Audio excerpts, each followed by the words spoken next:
Writing things down is mystical and magical, but there's science behind it. Here's why. When you think a thought, it's in your field. Science knows this. It's there as a wave of energy. Okay. An electron is a wave, but when it's observed, it becomes a particle. Mm-hmm. So you think a thought, I want to make $100,000. I want to make $1 million a year. I want to make $5 million. I want to have $10 million in the bank. I want a Lamborghini. So you think a thought. It's a wave of energy.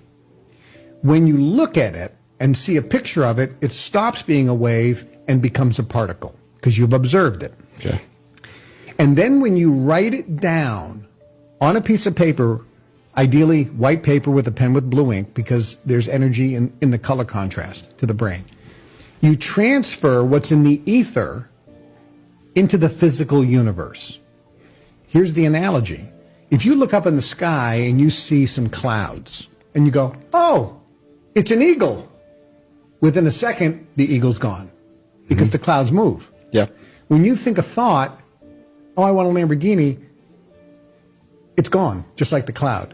Unless you capture it and write it down on a piece of paper, you don't transfer what's in the ether into the physical universe. When you transfer it to the physical universe, it becomes now physical. It becomes real. Writing it down. Why is writing it down on paper better than if you type it into your phone or electronic device? When you write, and think of something that nobody does today, cursive writing, which is Palmer penmanship, right? When you write cursive, there are thousands of neurotransmitters firing off in your brain. Okay. And thousands of neural pathways because of the movements of your hand. So therefore, when you write down what you want, the impression that it's making in your brain is in thousands of locations. Okay.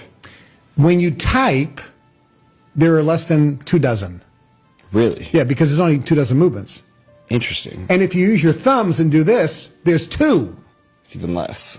Exactly.